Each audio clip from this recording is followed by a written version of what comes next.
เลือดทุกคนเป็นสีชมพูจะไม่ใช้ต้นไม้ปลอมหรือดอกไม้ปลอมขยันมากเลยนะครับเนี่ยขยันมากเลยเปิด Excel ด้วยครับประทับใจเจ้าที่เป็นสีที่ดีในเรื่องฮวงจุ้ยด้วยนะคะจะมี confidential ไม่บอกหรอกว่าอะไร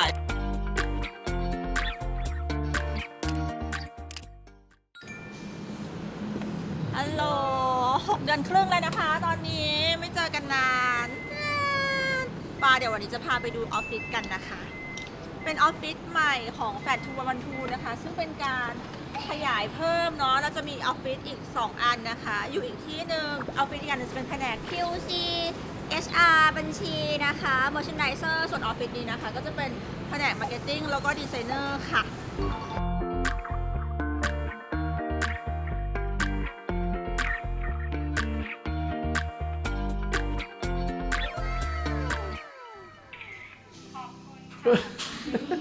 สแกนหน้าก่อน1 กลุ่มนะคะออฟฟิศของเราก็จะอยู่ที่ชิดลมนะคะซึ่งแบบโลเคชั่นสะดวกมากติดกับ BTS แล้วก็ติดกับ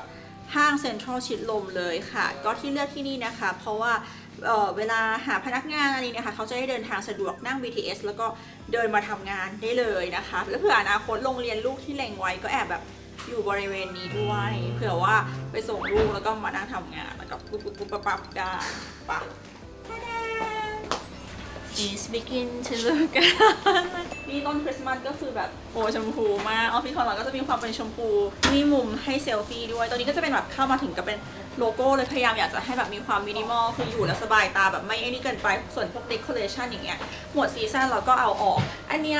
ต้นคริสต์มาสเนี่ยเป็นของร้านเมอรี่เดี๋ยวขึ้น IG ไว้ให้นะคะก็ให้เขามาจัดที่บ้านแล้วก็มาจัดที่ออฟฟิศด้วยร้านนี้คือเขาก็จะแบบมีบริการมาจัดให้เสร็จแล้วก็พอถึงเวลาเขาก็จะเก็บกลับไปให้นะคะเพราะว่าบางทีเราไม่มีที่เก็บใช่ไหมอันนี้ก็จะสะดวกมากอย่างเงี้ยสมมติว่าเข้ามาทำมุมเซลฟี่แล้วก็จะเห็นต้นไม้แล้วก็เห็นโลโก้แบรนด์อย่างนี้เห็นปะเราเป็นแบรนด์หาทำออฟฟิศเราก็ต้องหาทำนิดนึงสวัสดีค่ะมาถึงก็ถ่ายเลยนี่วันนี้หน้าด้วยนะคะดูชุดซะก่อนเห็นเลือดทุกคนเป็นสีชมพูถึงแม้จะมีแฟนหรือไม่มีแฟนเราก็เลือดสีชมพูนะคะอันนี้ก็จะเป็นแบบโซนทำงานแบบเหมือนแบบทำงานรวมกันไปเลยหัวหน้าก็คือนั่งด้วยกันนะคะจะได้สื่อสารกันได้แบบไวมามองมามุมนี้ก็จะมีเข้ามาอย่างก็จะมีโซฟาเนาะก็คือมีที่นั่งรอ1ที่นั่งรอ2อะไรอย่างนี้วันนี้รู้ว่าจะถ่าย YouTube นะคะก็เลยให้คนมาจัดดอกไม้หน่อยซึ่งเราจะไม่ใช้ดอกไม้ปลอมเลยก็คือถ้าสังเกตไม่ว่าจะเป็นบ้านคัตตี้หรือว่าที่ใดก็ตามคัตตี้จะไม่ใช้ดอกไม้ปลอมเลยเพราะว่า1มันไม่ดีในเรื่องของจุ้ยนะคะแล้วก็2เนี่ยดอกไม้จริงเนี่ยมันจะให้ความเฟรชนะคะแล้วก็มันทำให้ดูแพงกว่าถ้าไม่มีก็คือไม่ต้องมีแต่ถ้ามีก็คือก็จะเป็นดอกไม้สดข้างหลังตรงจะบอกว่าตรงที่เป็นชั้นเชลของเราอะเดคอร์เนี่ยก็คือไปเดินซื้อมาเองก็คือดีไซเนอร์ช่วยแบบว่าวางมูดให้ว่าคุณคัตตี้ซื้อของพร้อมประมาณนี้นะก็ไปเดินซื้อมาที่H&M Home Zara แล้วก็ร้านขายหนังสือที่เป็นหนังสือวินเทจก็คือจะเป็นหนังสือจริงๆหมดเลยไม่ใช่หนังสือม็อกอัพนะคะแล้วก็ซื้อเทียนซื้ออะไรมาแล้วก็ไปเดินที่นี่มาด้วยจตุจักรที่เป็นแบบว่าขายของวินเทจนะคะวันนี้ก็เขาก็มาจัดดอกไม้น่ารักมากชั้นนี้น่ารักไหมจริงๆตรงนี้นะคะจะเป็นห้องไลฟ์สดวันนี้แอบปิดไม่ได้เข้ามาถ่ายเพราะว่าของเยอะมากๆแล้วก็แบบเก็บของนู่นนี่นั่นไปเดี๋ยวมันจะมี confidential ไม่บอกหรอกว่าอะไรเปิดเข้าไปเจอแบบ ไม่มีอะไรเลย พูดเป็นงานให้ดูตื่นเต้นพูดไปเรื่อยให้มันดูแบบมีอะไรอะไรอย่างงี้แอบส่องน้องคิตตี้ขอส่องน้องคิตตี้หน่อยได้ไหมคะนี่เพราะอะไรรู้ไหมคะเพราะว่าแฟลต212มี collaboration กับ Hello Kitty ค่ะ อันนี้เราก็แบบมีน้องคิตตี้เริ่มแบบมานั่งทำงานด้วยแหละเริ่มเป็น mood Hello Kitty ไปอะไรอย่างนี้นะคะก็จะวางขาย12 เดือน 12รออุดหนุนกันด้วยนะคะจะบอกว่าน่ารักมากนี่ก็แนะนำพี่เจี๊ยบพี่ใหม่น้องแพทน้องมินนี่นะคะดูแต่ละคนฟุ้งฟิ้งขยันมากเลยนะครับเนี่ยขยันมากเลยเปิด Excel ด้วยค่ะเปิด Excel โอ้ขยันเลยพนักงานบริษัทเราขยันมากๆนะคะแบบทำ Excel กันอะไรอย่างงี้นี่ดูแบบเพลงไม่เปิดเลยเพื่อความคอนเซนเทรตนี่แอบให้เห็นอันนี้นิดนึงค่ะเป็นของที่จะแบบน่ารักเนาะเป็นกระจกของแฟลตแล้วก็เป็นกิฟต์ตอกนะคะมี2 สีเอาไว้แบบเป็นเหมือนแบบใช้แล้วก็เป็นพร็อพด้วยนะคะเราก็จะแบบว่าซื้อครบ 2,000 นะคะเราก็ได้กระจกกันในเดือน December ก็เป็นแบบเดือน celebration น่ารักเนาะ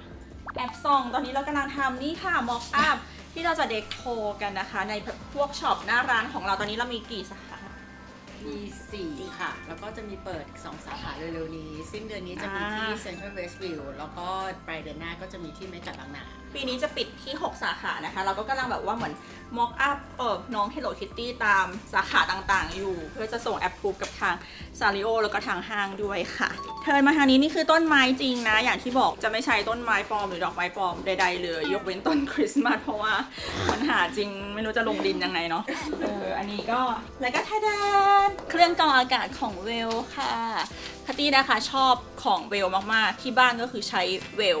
กรองน้ำเวลใครมาบ้านจะถามตลอดว่าทำไมเครื่องกรองน้ำสวยจังมันมินิมอลมันไม่มีปลั๊กมันไม่มีอะไรเลยพอมาทำออฟฟิศใหม่ก็ต้องใช้ของเวลนะคะกรองอากาศเขาก็ดูดีสวยแล้วก็แบบการใช้งานคุณภาพดีมากๆก็อย่างที่รู้กันเนาะบางทีเราเพิ่งทำออฟฟิศใหม่อ่ะมันอาจจะยังมีฝุ่นมีอะไรนะคะเราก็ให้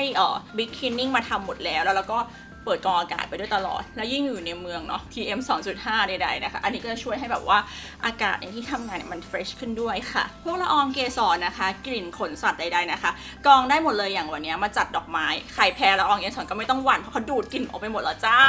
แล้วตรงเนี้ยที่แบบไม่เหมือนใครนะคะคือตรงหน้าปัดของเขาอ่ะมันจะเอียง17องศานะคะทำให้แบบว่าการทำงานดูดหรือว่ากระจายอากาศบริสุทธิ์ของเขาเนี่ยได้ดีมากๆเลยค่ะสวยมินิมอลมากคือเดินมาก็แบบไม่ได้สะดุดว่าเฮ้ยนี่คือกรองอากาศหรืออะไรคือมันเหมือนเป็นแบบว่าหนึ่งในเฟอร์นิเจอร์ชิ้นหนึ่งเลยทุกคนแล้วก็อย่างหน้าปัดของเขานะทุกคนมันใช้งานง่ายมากๆค่ะน้องพนักงานเข้าใหม่อะไรอย่างเงี้ยไม่ต้องแบบมารับบีบว่าใช้ยังไงคือมาถึงอ่านทำตามนี้ได้เลยค่ะทุกคน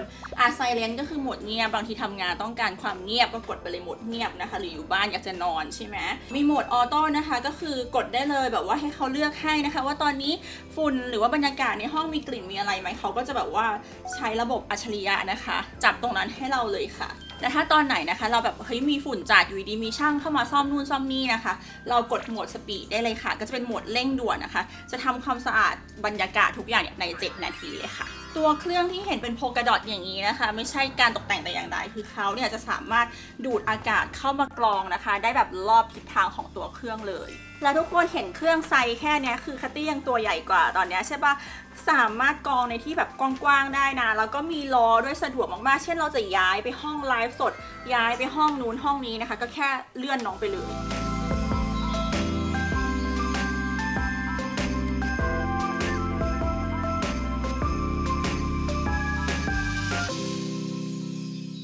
ต่อมานะคะอันนี้ก็เป็นมุม pantry นะคะด้วยความที่ space office ในเมืองนะคะพื้นที่จะค่อนข้างจำกัดเพราะค่าเช่าเขาแพงมากอันนี้ก็คือเราก็จะแบบแบ่งมาเป็นโซนหนึ่งนะคะที่แบบมีตู้เย็นมี pantry มีขนมมีนู่นมีนั่นนะคะให้แบบว่าพนักงานเรานะคะมานั่งทานข้าวเที่ยงหรือว่านั่งแบบว่าผ่อนคลายจากการทำงานได้นะคะสีตรงนี้ก็จะใช้เป็นโทนน้ำเงินนะคะเพราะว่าเขาจะแบบไปตัดกับโทนชมพูของออฟฟิศได้เหมือนกับตอนก็คิดอยู่เอาชมพูเขียวหรืออะไรดีแต่น้ำเงินเป็นสีธาตุน้ำเนาะก็เป็นสีที่ดีในเรื่องฮวงจุ้ยด้วยนะคะแล้วก็แบบมีบอกก็มานั่งกินขนมกินข้าวหม่ำนู่นนี่นั่นไปอันนี้ก็คือจริงๆแอบเล็งไว้ว่าอาจจะรอรูปจากอาร์ติสก่อนมีสั่งๆไปแต่ว่าก็นานอยู่เหมือนกันนะคะแล้วอันนี้ก็คือตรงหน้าต่างเนี้ยค่ะก็จะเห็นเป็นวิวย่านชิดลมแล้วก็ราชประสงค์นะคะแล้วก็มุมวิวสยามเลยค่ะก็เปิดออกมาก็จะเห็นแบบวิวต่างๆคือวิวดีมากๆนะคะตอนแรกที่ตัดสินใจที่นี่เพราะว่าชอบวิวด้วยเลยคือวิวที่ดีเนี่ยควรเป็นวิวที่เปิดออกไปแล้วมันโล่งและเห็นแต่อะไรสีวิไลนะคะมันก็จะเป็นพวกเรื่องพลังงานเรื่องฮวงจุ้ยต่างๆไม่ควรที่จะเห็นวัดหรือว่าโรงพยาบาลหรือว่าอะไรที่แบบดูไม่สีวิไลอะไรอย่างนี้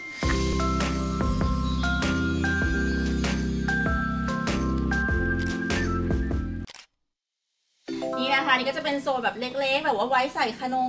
HR เขาจะเหมือนมีสั่งขนมมาให้แบบทุกเดือนอะไรอย่างนี้มีมาม่ามีโจนะคะเผื่อแบบใกล้สิ้นเดือนบางคนช็อตอันนี้ก็มาม่าจะส่วนมากคัตตี้มาแล้วก็ตู้เย็นก็จะของส่วนตัวแบบใครซื้ออะไรมาแช่หรือว่ามีขนมที่แบบพวกบ็อกกี้แช่เย็นไปอะไรอย่างนี้นะคะอันนี้ก็น้องกรองน้ำเวลที่จากที่ใช้ที่บ้านแล้วมันเลิศเพราะอะไรความเลิศของเขากรองน้ำได้แบบไร้รสชาติแต่แบบมันเป็นรสชาติที่ดูแพงอะแล้วมันก็แบบไม่ได้มีรสชาติแบบแปลกๆแล้วก็อย่างที่รู้กันว่าของเขาเวลากรองเขายังคงพวกแร่ธาตุหรือว่าอะไรไว้ให้อยู่นะคะเราก็เลยแบบ รักกับเวลมากๆเลยใครก็จะรู้ดีว่าเวลคือพรีเมียมมากๆดูมีเทสด้วยต้องเวลดีไซน์น้องอ่ะทุกคนมีความมินิมอลเรียบหรูขนาดเล็กแต่ว่าฟังก์ชันคือครบอย่างที่บ้านที่ใช้เป็นแบบที่มันอินสตอลเข้าไปในแบบในไอ้นี่เลยแต่ด้วยความที่อันนี้เป็นออฟฟิศอะแบบเนี้ยมันก็จะเหมาะกับออฟฟิศมากกว่าเผื่อว่าใครกำลังทำออฟฟิศทำหน้าร้านทำร้านค้าหรืออะไรอย่างเงี้ยคือแนะนำเลยนะแล้วเขามาติดตั้งให้ทุกอย่างแบบจบน้ำนางนะคะกรองแบบระบบนาโนฆ่าเชื้อโรคได้ 99.9% ทุกคนก็คือสะอาดมากๆเนี่ยค่ะคือตรงหน้าปัดจะเห็นว่าใช้งานง่ายมากไม่คอมพลิเคทเลยบอกเลยอะทุกฟังก์ชันนะคะก็จะมีไฟแบบบอกสถานะหมดเลยอย่างมีน้ำร้อนนะแล้วก็น้ำอุณหภูมิห้องใครรักษาผิวก็ทานน้ำอุณหภูมิห้องไปนะคะแล้วก็ความเย็นนะคะเป็นอีโคแล้วก็จะมาบอกข้างล่างเนี่ยจะเป็นข้างบนเนี่ยบอกอุณหภูมิข้างล่างจะบอกปริมาณซึ่งปริมาณ120เนี่ยก็เป็นปริมาณที่แบบว่าเฮ้ยเวลาชงกาแฟหรือว่าคอลลาเจนอะไรเขาก็จะประมาณกะที่120อย่างนี้นะสะดวกมากๆค่ะทุกคนแล้วก็เครื่องนี้นะคะเขาจะฆ่าเชื้อโรคอัตโนมัติทุก2ชั่วโมงเลยค่ะซึ่งในเครื่องนี้นะคะไม่มีนะถังกักเก็บน้ำนะคะฉะนั้นเนี่ยไม่ต้องกลัวเลยเรื่องการสะสมของแบคทีเรียนะคะแบบไม่เหมือนเครื่องสมัยก่อนนะคือน้ำเนี่ยเขาจะผ่านไส้กรองมาแล้วก็ดื่มได้เลยนะคะฉะนั้นน้ำทุกแก้วเนี่ยจะสะอาดสุดๆเลยค่ะแล้วหัวจ่ายนะคะปรับตามความสูงต่ำของแก้วได้เช่นเราจะทำกาแฟอาจจะเป็นแก้วเตี้ยๆใช่ไหมเราจะกลัวกระเด็นแล้วน้องกาแฟเลอะชุดเราก็ดึงลงมาอ่ะน้องก็จะอย่างนี้ถ้าแก้วสูงแล้วก็ดันขึ้นไปค่ะเดี๋ยวลองกดน้ำดูอันนี้ก็จะทานอุณหภูมิห้องแล้วก็เอา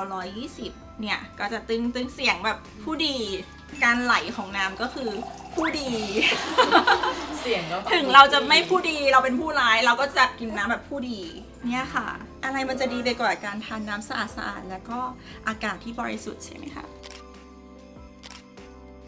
อันนี้ก็จะเป็นห้องของดีไซเนอร์นะคะก็จะเห็นวิวราชประสงค์วิวสยามอะไรใดๆนะคะก็ผ่อนคลายมันก็เปิดดูวิวหรือร้อนก็ไม่รู้ แต่แอร์ที่นี่เย็นมากค่ะทุกคนต้องใส่เสื้อโค้ททำงานให้เห็นแบบพอเพราะมันมีบางอย่างแบบเป็นลายผ้าหรือลายอะไรในอนาคตขอเก็บไว้ก่อนเราจะไม่สปอยในเราจะไม่สปอยอันนี้ไฟสั่งทำพิเศษเลยนะคะก็คือแบบเหมือนมีกิมมิคมากขึ้นเนาะเพราะอยากจะให้ออฟฟิศมีบรรยากาศที่แบบไม่ดูเป็นแบบออฟฟิศจ๋าขนาดนั้นจะได้แบบอยู่แล้วแบบเหมือนมีความรีแลกซ์นะคะนี่ก็จะเป็นคีย์เวิร์ดแค่มันได้มูดคาเฟ่ก็เลยติดใกล้ๆกับแพนทรีตรงนี้เดี๋ยวมาดูห้องพาร์ตี้ซึ่งเป็นห้องที่ไม่มีอะไรเลยเพราะว่ายังไม่ได้ซื้อเฟอร์นิเจอร์เข้ามาเพิ่ม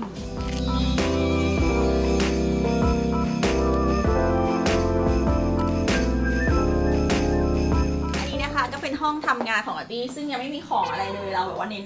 ของพนักงานอะไรให้ครบก่อนของอาร์ตี้ก็จะเหลือเก้าอี้2ตัวตรงนี้ที่จะเอาไว้บอกว่าใครเข้ามาคุยกับเราประชุมพรีเซนต์งานแล้วเดี๋ยวจะมีโซฟามาตรงนี้มีโต๊ะคอฟฟี่เล็กๆตรงนี้นะคะตอนนี้ก็คือยังไม่มาอะไรอย่างงี้จะซื้อเก้าอี้ก็รอโปรแบบโปรอยู่จะมาติดรูปจากอาร์ติสที่สั่งไว้ตรงนี้นะคะวันนี้ก็จัดดอกไม้ด้วยคือดอกไม้สดมันทำให้เรารู้สึกแบบเฟรชแล้วก็สดชื่นแล้วก็วิวสวยมาก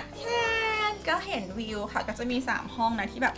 ได้วิวสวยๆแบบนี้เลยค่ะซึ่งห้องที่ติดกับห้องนี้จะเป็นห้องไลฟ์สดนะคะตอนนี้ก็แต่ละห้องจะแบบมีม่านไว้เพื่อความแบบ private ค่ะส่วนจริงๆห้องอันนี้ของอาร์ตี้ก็ใช้เป็น multi function เหมือนกันก็เวลาคัตตี้เข้าออฟฟิศน้อยทุกคนเพราะว่ามีหลายที่ออฟฟิศใช่ไหมคะแล้วก็มี work from home มีนั่นมีนู่นก็คือถ้าเวลาคัตตี้ไม่อยู่อาร์ตี้ก็จะให้พนักงานเข้ามาใช้แบบเวลาคุยงานเป็นกลุ่มย่อยอะไรอย่างนี้ได้เลยค่ะก็แบบไม่ซี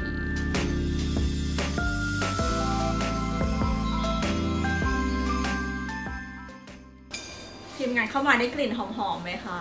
กลิ่นอะไรอะไรถามกลิ่นอะไรขนมอะไรมือแรงพยายามถ่ายอินให้สักหน่อยได้กลิ่นอะไรคะช่างภาพไม่แน่ใจว่าวันนี้อะไรมันนุ่มๆไม่มีใครทายถูกเลยคือออฟฟิศเรามีใส่กลิ่นด้วยเป็นกลิ่นคอฟฟี่ซึ่งเป็นกลิ่นออร์แกนิกนะคะคือเราจ้างบริษัทที่เป็นบริษัทแบบว่าเขาทำพวกกลิ่นให้พวกโรงแรมล็อบบี้หรืออะไรอย่างเงี้ยมาที่ก็เลือกกลิ่นเองเป็นกลิ่นกาแฟมันก็จะแบบว่าทำให้แบบเหมือนมูดแบบผ่อนคลายอะไรอย่างเงี้ยมันมีหลายกลิ่นให้เลือกใช่ไหมก็คิดว่ากลิ่นเนี้ยเหมาะกับออฟฟิศที่สุดเพราะว่ามันเป็นฟีลลิ่งเหมือนว่าเราจะได้เหมือนทำงานที่คาเฟ่หรืออะไรอย่างเงี้ยและเป็นกลิ่นที่แบบเป็นกลางแบบไม่ได้แบบคือเป็นยูนิเซ็กเนาะได้ทั้งผู้ชายผู้หญิงแล้วก็เป็นกลิ่นที่แบบไม่ปวดหัว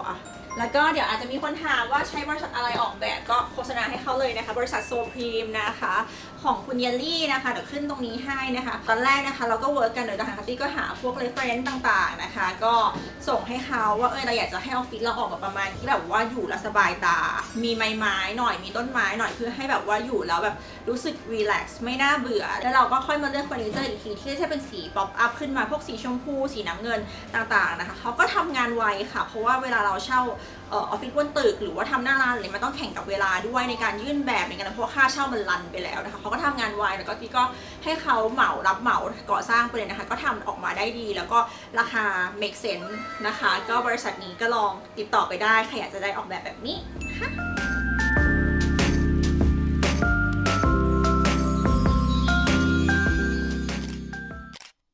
ที่แบบประทับใจอีกอันหนึ่งนอกจากแบบว่าใดๆแล้วนอกจากโลเคชั่นหรืออะไรใดๆประทับใจเจ้าที่เพราะว่าแบบว่า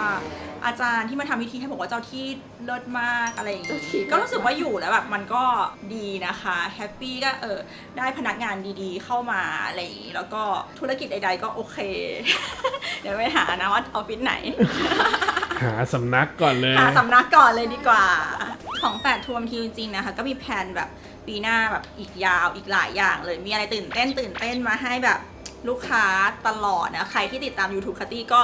ลองเข้าไปดูส่อง IG ดูเผื่อแบบเฮ้ยมีชุดอะไรโดนใจอะไรอย่างนี้หรือว่ายังไม่โดนเดี๋ยวอนาคตก็อาจจะโดนก็ได้นะในไลฟ์สดก็เจอได้นะคะไลฟ์กันแบบว่าทุกวันส่วนเพื่อนๆคนไหนนะคะถ้าสนใจผลิตภัณฑ์จากเวลนะคะก็สามารถแสดงตามช่องทางตรงนี้ได้เลยนะคะไปสั่งซื้อได้เลยนะคะยังไงฝากกดไลค์กดแชร์กด subscribe ด้วยนะคะวันนี้ก็ไปละบ๊ายบาย